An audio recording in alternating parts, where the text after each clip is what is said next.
Hello and welcome to another edition of If Not Now Then.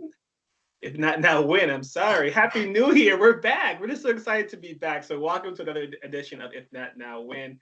Elizabeth, how are you? Happy New Year. We are back again. I'm so glad to be back. It's funny. We didn't even know, if not now, then. Yeah, yeah, yeah. that's It's how that's how long it's been. yeah, I know. You know. So yes, I'm fine. How about you? I'm good. Happy New Year again to you. As I'm glad to see you. Haven't seen you since before the Christmas holidays. So I'm glad we are back now. If not now, when? Now. Yeah. And today we have a great guest with us. We have Joel Garay. Joel, welcome to the show. Thank you. Thank you. Thank you for having me. Happy New Year, everyone. Thank Happy you. New Year. I just want to take a minute to introduce our guest today.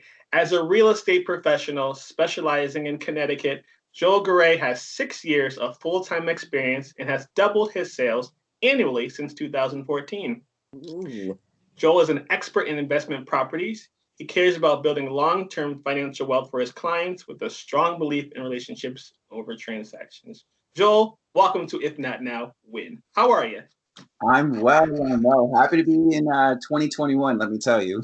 Me too. I'm glad we made it because it was a long 2020. Yes, it was. Yes, it was. Thank you for the introduction. Yes. So tell us what you do. Tell us a little bit about Joel. Yeah, absolutely. So, like you said, I've been an agent for 6 years full time here in Bridgeport, Connecticut, but I specialize in both Fairfield and New Haven County. I love what I do. It's an amazing career for me. It's really challenged me both personally and professionally. And I have a 15-year-old. Well, she'll be 15 on Tuesday. Wow.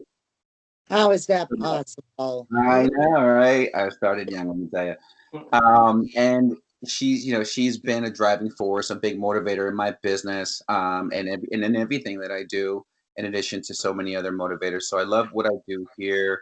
I've been in Bridgeport, was born and raised in Bridgeport, and just for the past few years trying to accomplish goals, help people, and continue to enjoy what I'm doing, live a purposeful life. Yeah. Wonderful. Today's theme in our discussion today is all about knowledge is key. It's important that you have the knowledge because it opens up many doors. So tell us a little bit about your experience as a realtor and what knowledge it takes to become a realtor. And one thing to just start. How did you get started doing it? Absolutely. Absolutely. So uh, prior to my entering the real estate realm, I was an admissions representative for a technical school where I would enroll students to get their tractor trailer training license. I And did that job too for yeah. 7 years for Porter and Chester. Also, you're aware, admissions, all of that stuff. I did very well there, and I was very consistent. However, I kind of wanted to do something a little bit more um, that involved a little bit more money. And so I'm very authentic and upfront with people in the beginning because what I didn't know was that I would actually fall in love with what I did, right? So I wanted to try something new. I was there for about 4 to 5 years at that company, did well, probably could have stayed, loved helping people.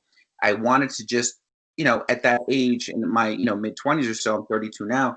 I wanted something different, something fresh. I wanted to involve myself and see what I could kind of grow into, see what space I could enter that would allow me more growth, right? Because that's kind of where I was. I wanted some more growth, and Right. this business really gave me that. It gave me that, and you know, in the my first year, they say your first year as a real estate agent is your most challenging. And what I know now is that with anything that you really want to be great at and or love, or just trying to figure out how I can kind of make it work, kind of like what you were saying earlier, you're going to need some sort of knowledge education. And I think that in the beginning I realized that there was so much I didn't know, which was kind of profoundly like humbling, because you don't know what you don't know, right? And what you have to be open for is just learning. And as much as I've grown, I still know each year that there's so much more to learn, and I'm so open for that, because without being open to that, like, how can you grow? I don't want to repeat another year.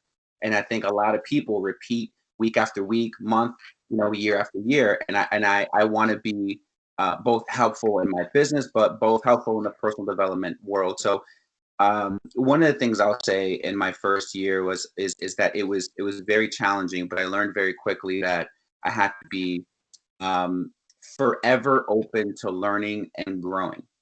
You know, and I think that with the coaching, the training, the consistency, the pushing forward, I've been able to gain a lot of success, but also trying to remind myself to remain humble, right, and continue education. So, to your question, I highly value education, both personal and professional.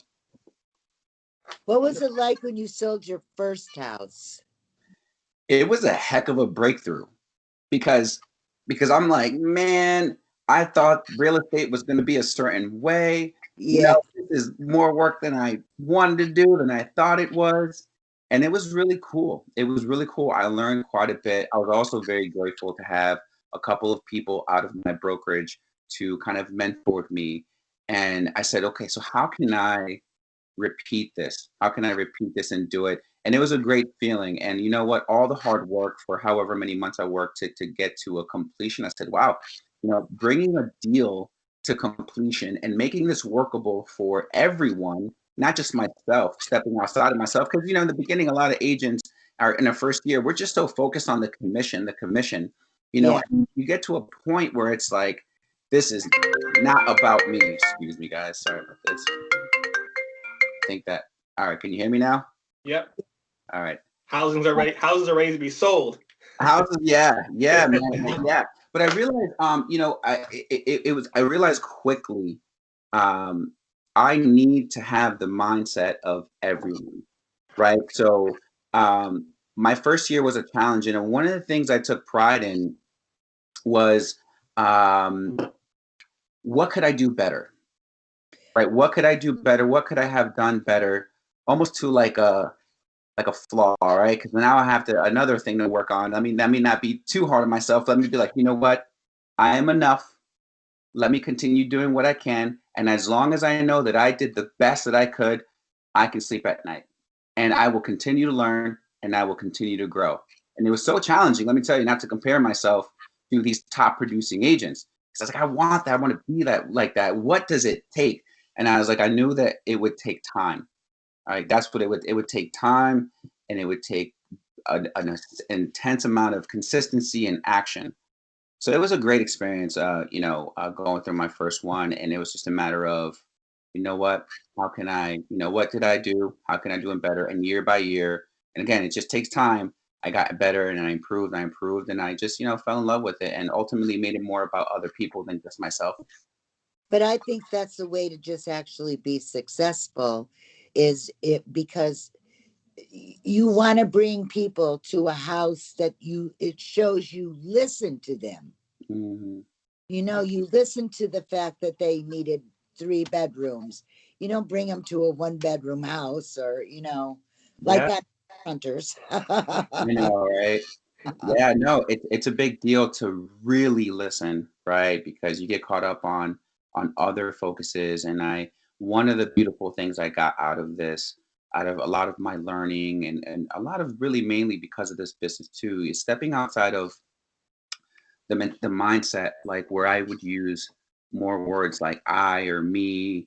It would be more like we, our, us, or when a challenge come up, it would just be my mindset would now go to immediately, okay, how can I figure out a solution that will make this work for everyone and create that happiness and make things work. But to your point, that was a big deal, figuring out, like, filtering, even utilizing or leveraging my systems, being able to filter what my clients needs are, setting the right and healthy expectations that maybe even clients weren't aware of, like how important it is to stick to your budget. I Yeah, can say, exactly.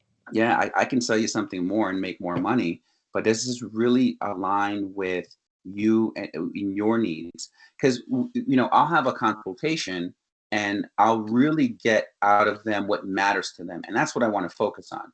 But sometimes, we'll go online and we'll look at these houses and they're beautiful, and it's like for 2 seconds you forget that we also have this criteria that we need to stick with. We Because have a budget. yeah, we have a budget and we need to make this okay. This may and with my experience, that's the value. That's part of the value that I bring. Hey, let's also be mindful of the area that you said you wanted to be in, or for your kids, or the schools, or let's be mindful of the taxes. And so they'll run properties by me when it comes to buying anyway, and I'll review and do so much homework. And I say, hey, these are some of the things that I was able to pull up. Are you still interested in taking a look at buying this property?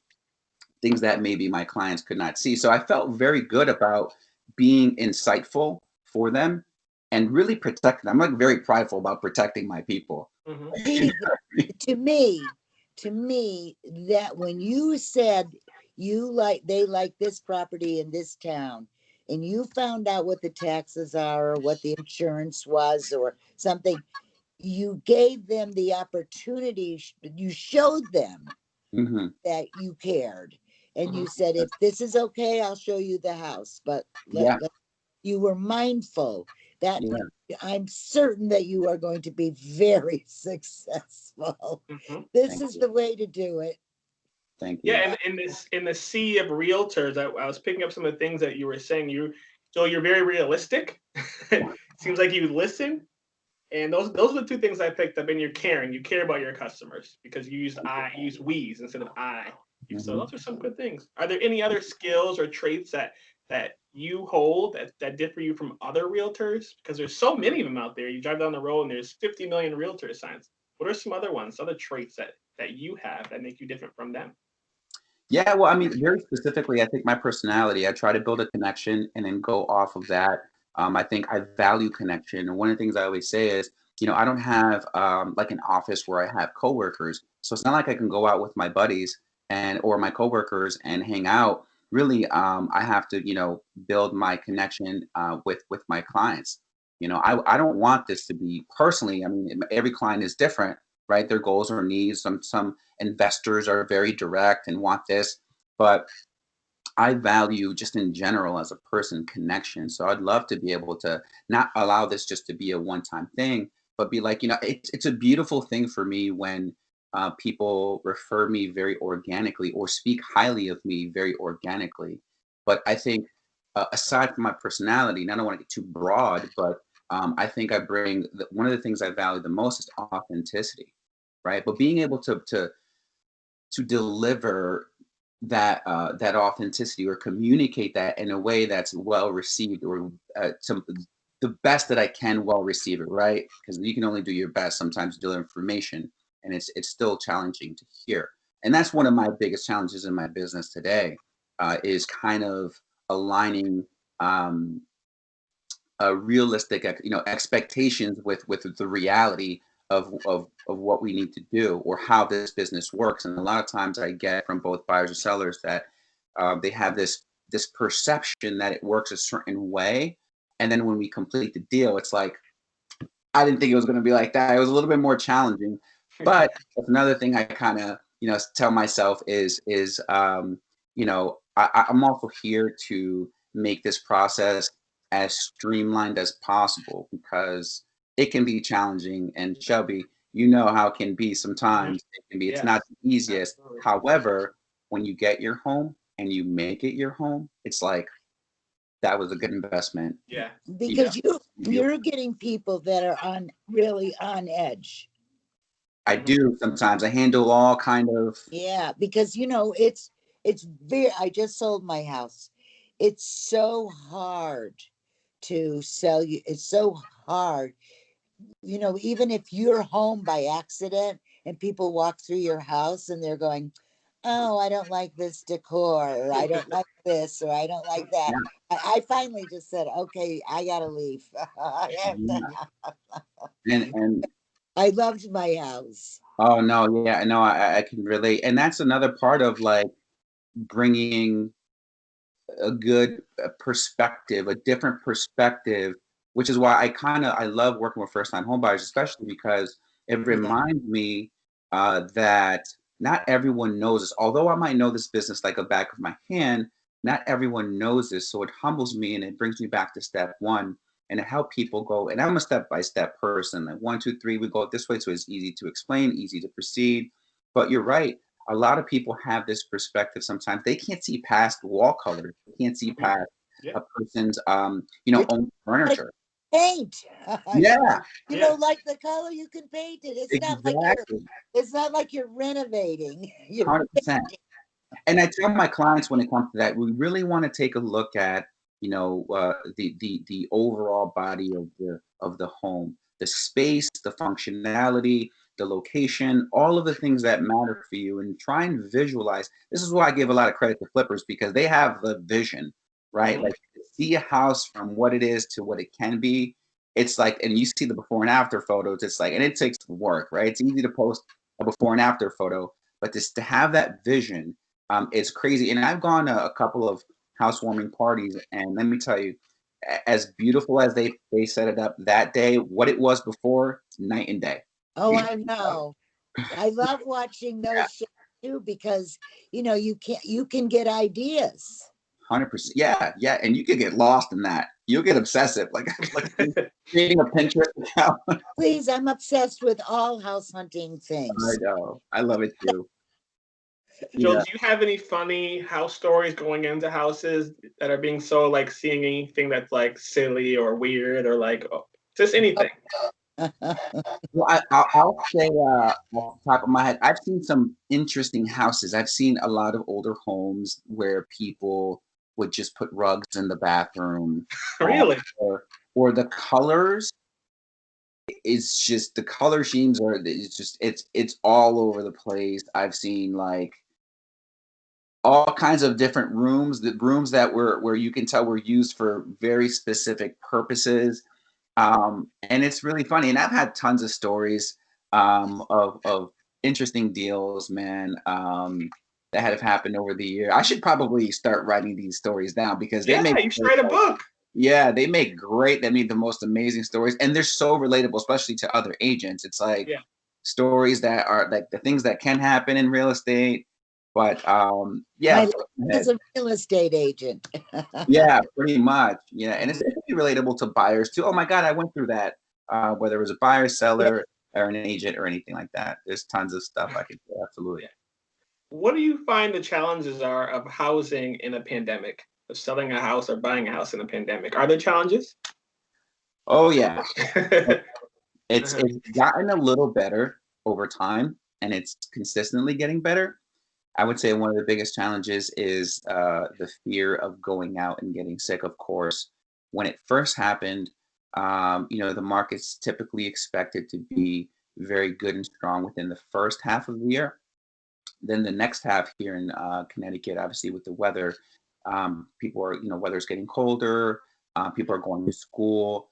There are holidays, so the second half tends to get a little slower because of those reasons. The first half is typically expected, but when the pandemic happened in March, a lot of people were afraid of people coming inside of their houses and not really knowing anything about coronavirus and or what how to be safe or where we're going to go, like what this everything was just put on pause, on hold. No one wanted to get sick, so a lot of realtors either lost their listings, had to put it on hold, had projected a certain level of income that didn't and it didn't make it. And with buyers didn't want to come out either. They just didn't trust anything, right? I mean, I've seen people wrapped in bubble wrap. I mean, you can do anything. Some people were like, you know what? I'm going to control what I can control, wear my gloves, mask, distance, and we're still able to make some things happen, right? So we had a couple of things that we were able, but it slowed down drastically. So it really scared a lot of people in the industry where it felt like a market crash in a sense for the fact that we just could not do anything. So we were at home and we couldn't even make calls or just do anything. No one wanted to do anything. Like we were like, if I made a cold call, God forbid, and that's like, what are you doing? We're in the middle of a pandemic. You're crazy for trying to do work, or So it's and then out of nowhere, it's like a complete 360. The Yes. last half. of the year, we had over 15,000 people from New York moving to Connecticut alone, not to mention those who wanted to buy or from Connecticut who were, had paused everything. And there were people who also wanted to buy and or sell, who lost their job. So there was a combination of everything. And it felt like we worked an entire year, but in 6 months. In the month of December alone, I think I closed 12 houses. And that Wow, was the most, amazing. yeah, that was the most I've ever done in 1 month, which was like, I don't even know how I did it by myself. I actually ended up hiring a virtual assistant, which was very helpful. But it was very challenging. So this year, we're still projecting the first 6 months to be strong. And I think that it might go back to normal where it might slow down the second half, given that there's just so many people who bought. So people got to run out of money eventually. I don't know. Or at least slow down, because it's crazy. Like, it's insane. I Wow. heard that it went like you couldn't buy a house in some cities in Connecticut. You just they weren't available. I sold No. my house just before all that started. Uh, yeah, yeah. I mean, so yeah, hopefully you got, I know, right? The demand went insane. If you look at the supply and demand of everything, I don't care from toilet paper to to the Yeah. housing market, to stocks, you really look at how it was very interesting how supply and demand affects everything. And if you can kind of do your best to be intuitive with numbers, you can do financially well, but at the same time, you also want to value your health above everything. So anything that you do, you want to make sure your health isn't in the way. If you can do some online stuff and make money, awesome. But you also want to be careful, obviously, in anything that you do. But yeah, the supply and demand got crazy. So I would say that they're one of the biggest challenges in the beginning was just everyone's safety, and that affected not just our business but everyone. I just think it's interesting how it turned, like did a 360, and in our market, other markets were busy, but because we're so close to New York, it ended up getting insane. So it was very interesting. But now, obviously, the vaccine's out, and people are feeling a little bit more comfortable. We're not obviously there yet. I think that might take a lot more time this year, maybe even to next year. It'll people will start opening up and whatnot. But even with flights, like flights to Florida or wherever, or like $40 or something. Like it's Mhm. it's crazy. But I'm that was probably the not a safety. plane yet. Yeah. I know, I know. One thing that we do here at this show, we do a segment called Who Said That? So we find a quote that relates to our topic and we discuss it. And this week's quote is being positive in a negative situation is not naive, it's leadership. What does that mean to you, Elizabeth? Well, leadership is tested in times of crisis. It's all your mindset. I'm very good in a crisis, but if my shoelace snaps at the last minute, I can fall apart. But if there's a fire or someone's sick, I can push aside all feelings and get to it. I'm like, no problems, just solutions. Absolutely. And I love that's and I mean, some things you can't fix, but you can your reaction to it is what it is. Yeah. That's to me, it's not the action, it's your reaction. And that's the only thing you can control right Right. there, right? You're the way that you think, what you say, what you do, even what you don't do. These are the things that we can control as much as we want to control others. The only thing we can control is ourselves. Yeah, control Absolutely. others. It's very challenging to be positive in a negative situation. It really is. So I think that's how you have to handle it. And I think that's how I've handled this whole pandemic. And I didn't realize, or I just accepted it, that I was really a hermit. Yeah. Yeah. I, I apparently don't mind staying home. You never realize how fast time goes when you have a great guest. We are nearing the end of our show. Oh, right. Time just flies. It really does. But before we go, I do want to do our segment called the pet peeve. We talk about pet peeves each week to figure out how we can overcome them and see if we can offer each other some advice. So this week, my pet peeve are people who drive with snow on top of their car and just let the snow fly off while they're driving down the highway. That's my pet peeve.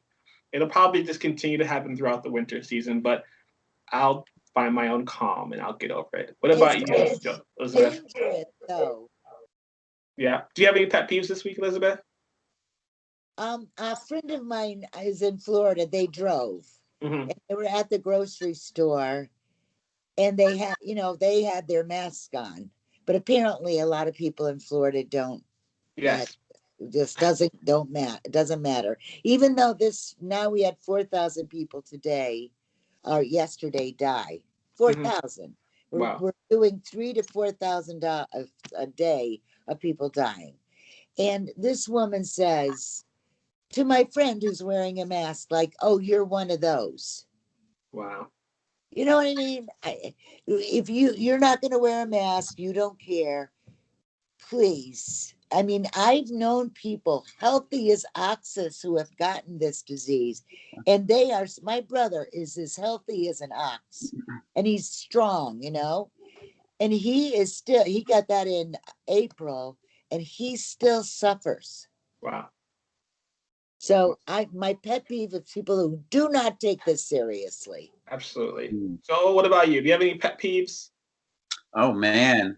Um, I mean, I agree with Elizabeth there. I'm with you on that for sure. I was thinking about that, so you kind of stole that from me. I'm thinking of what my pet peeves are.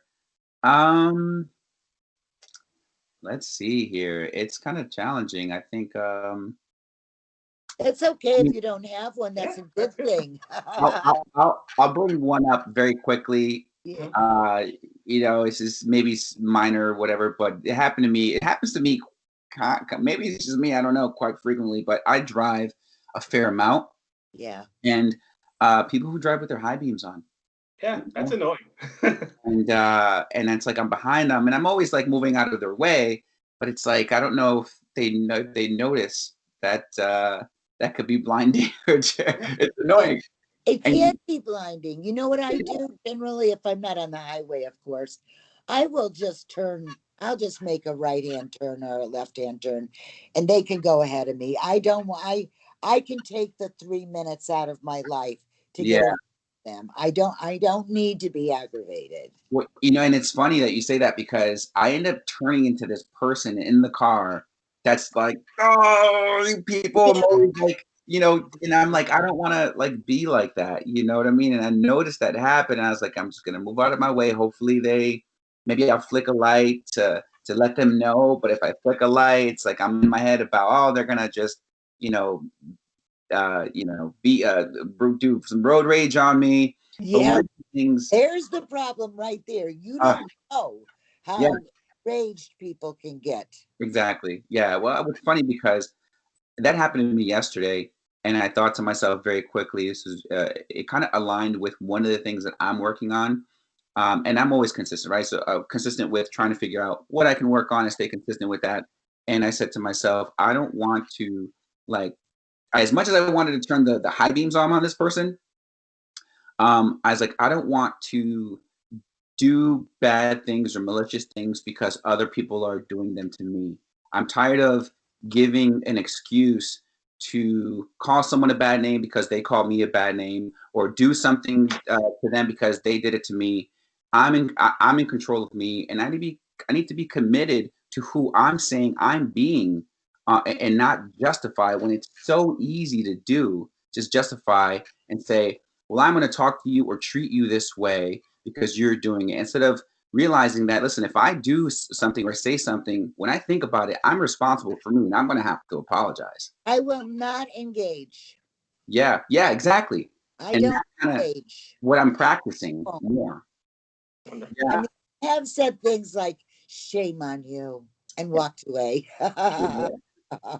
So, and that's pretty harsh, you It's know. not easy. I think that's a practice, Yeah, right? And also, you don't want to like, there's some things you have to ignore and walk away from, but also depending on your connection or your relationship with the person, you don't want to feel like you can't be self-expressed.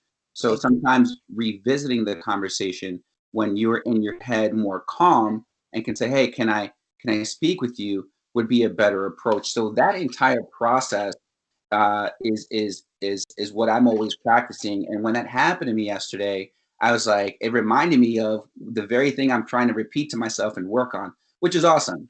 But that would be probably my pet peeve. I don't know how to overcome it. Other than maybe like a bumper sticker, please turn off your high beams if not needed or something. But you recognize it, and that's what's the most important. You recognize it, it bothers you, and eventually it won't be nothing. Exactly. Right. Yeah. Wonderful. Well, this has been a great episode. Joel, thank you for coming on. If not now, when live at home. Thank you so Kathy. much. Best of luck to you this year with all your housing sales. Thank you so much. Yes, Thank best of you. luck. Elizabeth, thank you. Shelby, thank you guys. Well, once again, I'm Shelby Davis, I'm Elizabeth Petrone. and we'll see you next time. Bye, everybody. Bye.